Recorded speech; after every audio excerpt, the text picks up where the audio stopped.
Hello everyone. RRB ELP और technician के लिए आज का ये हमारा 53वां सेट है। इसके अलावा ये video RRB NTPC group D और आरपीएफ, इसके अलावा ये वीडियो रेलवे की सभी परीक्षाओं के लिए महत्वपूर्ण है। तो चलिए शुरू करते हैं आज के इस वीडियो को। यहाँ पर पहला क्वेश्चन पूछा जा रहा है, नए राज्य का प्रवेश या निर्माण यानी विदेशी भूमि पर का उल्लेख भारतीय संविधान के किस अनुच्छेद में दिया गया है। तो इसका आंसर क्या होगा, अनुच्छेद 2 में दिया गया है। आंसर इसका बी है, अनुच्छेद 2। जैसे एग्जाम्पल में समझिए, दादर एवं नागर हवेली का निर्माण ये पुर्तगालियों से अधिकृत किया गया था। नए राज्यों का निर्माण और वर्तमान राज्यों के क्षेत्र, सीमाओं और उनके नामों में परिवर्तन भारतीय संविधान के किस अनुच्छेद के अंतर्गत किया जाता है। तो जब नया प्रवेश होगा यानी किसी राज्य का भारत में नया प्रवेश होगा तो वो 2 के अंतर्गत होगा, और अगर भारत के ही अंदर किसी राज्य की सीमा या नामों में परिवर्तन करना है तो वह अनुच्छेद 3 के अंतर्गत किया जाएगा। आंसर इसका सी होगा, अनुच्छेद 3। तो ऐसे समझिए, पहले हम विदेशी को देखेंगे और उसके बाद अपने घर को।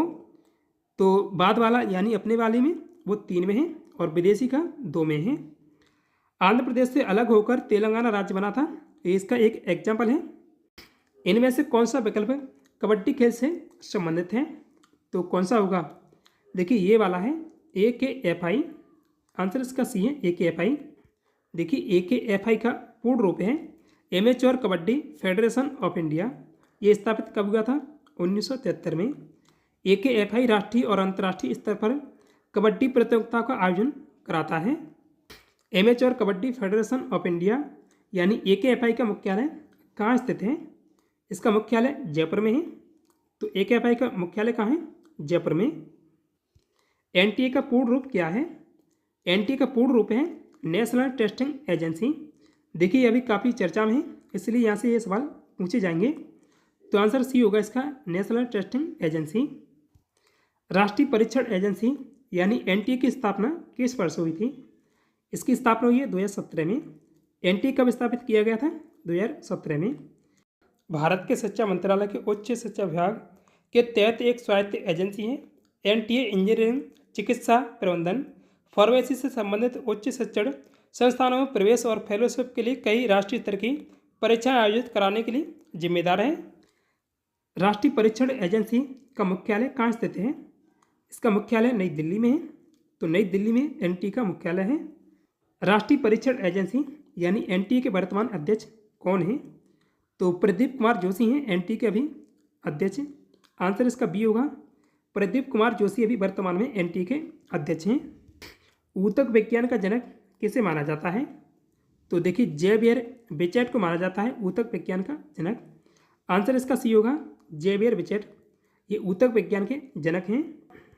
पत्तियों और युवा पौधे के शरीर की बाहरी सतह को बनाने वाली कोशिकाओं को कहा जाता है। यानी जो पत्तियों की बाहर की सतह किससे बनी होती है उसे एपिडर्मिस कहते हैं। आंसर इसका डी है, एपिडर्मिस। जैविक जीव इस पदानुक्रम का पालन करते हैं। तो देखिए जीवन की सबसे छोटी इकाई कौन सी है, वो कोशिका है। और कई कोशिकाओं से मिलकर कोशिकाएं बनेगी, फिर कई कोशिकाएं मिलाकर ऊतक बनेंगे, फिर कई ऊतकों को बनाकर अंग बनेगा, और उसके बाद अंग तंत्र और फिर जीव, और ऐसे क्रिया चलती रहती है आगे भी। तो इसका आंसर सी है, कोशिकाएं, ऊतक, उससे बड़ा ऊतक है, और फिर अंग बनेगा, उसके बाद अंग तंत्र और फिर जीव। आंसर सी होगा इसका। ऊतकों के अध्ययन को क्या कहते हैं। तो ऊतकों के अध्ययन को कहा जाता है हिस्टोलॉजी। ऊतकों के अध्ययन को हिस्टोलॉजी या बीमारी के संबंध में हिस्टोपैथोलॉजी के रूप में भी जाना जाता है। अब देखिए जो ऑप्शन दिए गए हैं, ऑप्शन पहला है फाइकोलॉजी। फाइकोलॉजी में शैवालों का अध्ययन किया जाता है। एंथोलॉजी, इसमें पुष्पों का अध्ययन होता है। और ऑर्निथोलॉजी, इसमें पक्षियों का अध्ययन किया जाता है। तो ऊतकों का अध्ययन किस में होता है, हिस्टोलॉजी में। तो ऊतक हिट हैं, ऐसे याद रखो, ऊतक हिट हैं, तो हिस्टोलॉजी में इसका अध्ययन किया जाता है। यूरिया में नाइट्रोजन की मात्रा पाई जाती है। नाइट्रोजन होती है यूरिया में 46%। तो आंसर इसका डी है, 46%। प्रयोगशाला में संश्लेषित किया जाने वाला पहला कार्बनिक यौगिक कौन सा था। तो ये कौन सा था, यूरिया था। आंसर इसका होगा option number C, urea. Urea को यह खाली स्थान में बताना है। ने सर्वप्रथम 1828 में इसे अमोनिया साइनेट से प्रयोगशाला में संश्लेषित किया था। तो किसके द्वारा संश्लेषित किया गया था? आंसर इसका डी होगा, बोहलर के द्वारा। यूरिया को सर्वप्रथम, यहाँ खाली स्थान है, में मूत्र से प्राप्त किया गया था, यानी किस वर्ष प्राप्त किया गया था? तो इसका आंसर ऑप्शन नंबर सी है, 1773 में। 1773 में यूरिया को सर्वप्रथम मूत्र से प्राप्त किया गया था। यूरिया एक उर्वरक है, तो ये नाइट्रोजन युक्त उर्वरक है। आंसर सी है इसका, यूरिया नाइट्रोजन युक्त उर्वरक है। यूरिया का रासायनिक सूत्र निम्न में से कौन सा है? तो ये CONH2 का होल्ड पाज है। आंसर इसका सी है। अब देखिए जो NH3 है ये अमोनिया का रासायनिक सूत्र है, और Na2CO3 सोडियम कार्बोनेट का रासायनिक सूत्र है, और ये NaHCO3 ये सोडियम बाई कार्बोनेट का रासायनिक सूत्र है। और सोडियम बाई कार्बोनेट को खाने का सोडा भी कहते हैं, और सोडियम कार्बोनेट को इसे कहा जाता है धोने का सोडा। यूरिया जैसे कार्बामाइड भी कहा जाता है, क्योंकि ये कार्बोनिक एसिड का डाइमाइड है। एक कार्बनिक यौगिक है यूरिया, और इसका सूत्र होता है, देखिए वो पहले सूत्र था और ये दूसरी तरह से, लेकिन सूत्र एक ही है। तो यहाँ NH2CONH2 यानी डबल है NH2 इसमें। यूरिया में कौन कौन से तत्व होते हैं? तो देखिए नाइट्रोजन है, हाइड्रोजन है, कार्बन, ऑक्सीजन।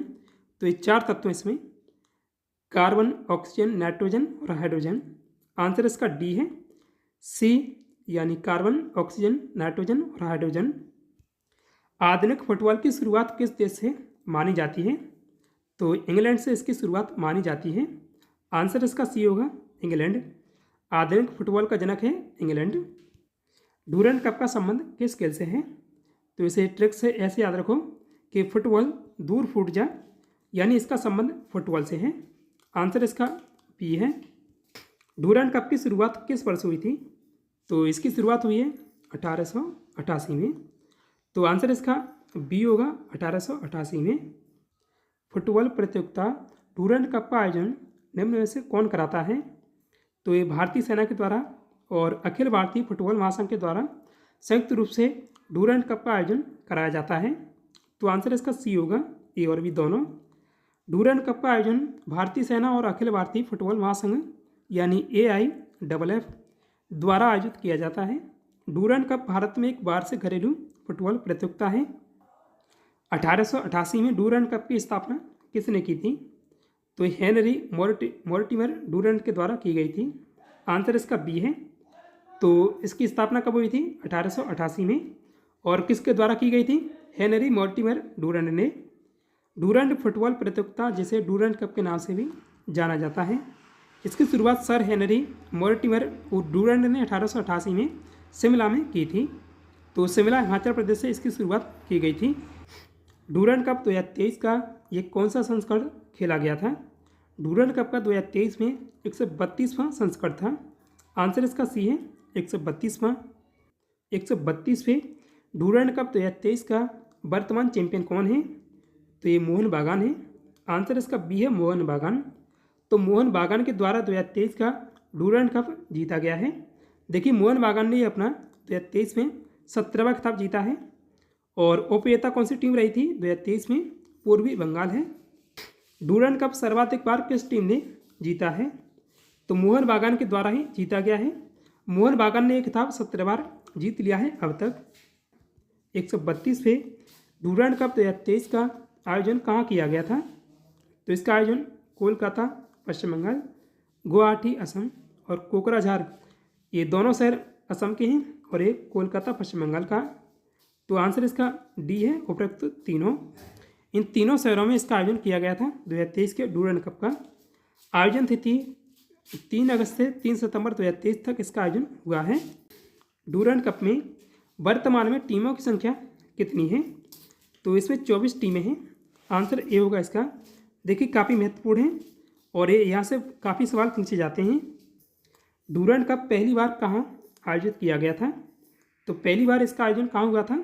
शिमला हिमाचल में। आंसर बी है, शिमला में। 1888 में इसका आयोजन पहली बार शिमला हिमाचल में किया गया था। डूरंट कप किस देश का सबसे पुराना फुटबॉल टूर्नामेंट है? तो ये भारत का सबसे पुराना फुटबॉल टूर्नामेंट है। आंसर बी है भारत। एशिया का सबसे पुराना फुटबॉल टूर्नामेंट निम्न में से कौन सा है? तो डूरंड कप है। आंसर इसका ए है। देखिए जो डूरंड कप है ये भारत का तो पहला फुटबॉल टूर्नामेंट है, साथ में एशिया का भी पहला फुटबॉल टूर्नामेंट है, यानी सबसे पुराना फुटबॉल टूर्नामेंट है एशिया और भारत का डूरंड कप। डूरंड कप, संतोष ट्रॉफी और रोवर्स कप किस खेल से संबंधित हैं? तो इन तीनों का संबंध फुटबॉल से है। आंसर डी है फुटबॉल। विश्वविद्यालय अनुदान आयोग यानी यूजीसी की स्थापना किसने की थी? मौलाना अबुल कलाम आज़ाद के द्वारा इसकी स्थापना की गई थी। आंसर सी होगा इसका। और मौलाना अबुल कलाम आज़ाद देश के पहले शिक्षा मंत्री थे और उनका कार्यकाल रहा था 15 अगस्त 1947 से 2 फरवरी 1958 तक।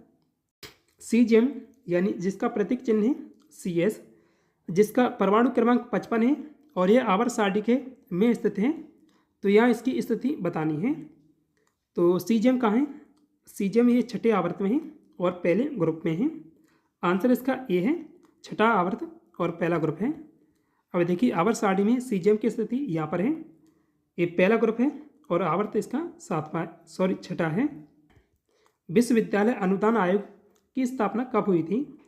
इसकी स्थापना हुई है 28 दिसंबर 1956 को। विश्वविद्यालय अनुदान आयोग का मुख्यालय कहाँ स्थित है? तो यूजीसी का मुख्यालय नई दिल्ली में है। यूजीसी का फुल फॉर्म क्या है? इसका फुल फॉर्म होता है यूनिवर्सिटी ग्रांट्स कमीशन। और यूजीसी के अभी वर्तमान में अध्यक्ष कौन है?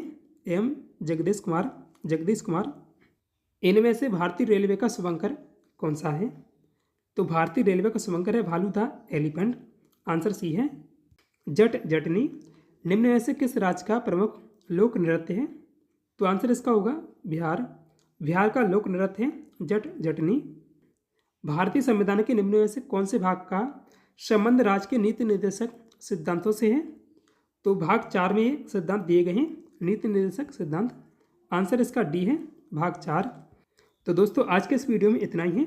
कल आपसे पूछा गया था भारतीय महिला खिलाड़ी ज्योत्सना चन्नप्पा किस खेल से संबंध रखती हैं? तो इसका आंसर होगा स्क्वैश से। और आज के लिए आपका टेस्ट क्वेश्चन है, टेनिस खिलाड़ी नोवाक जोकोविच किस देश से संबंध रखते हैं?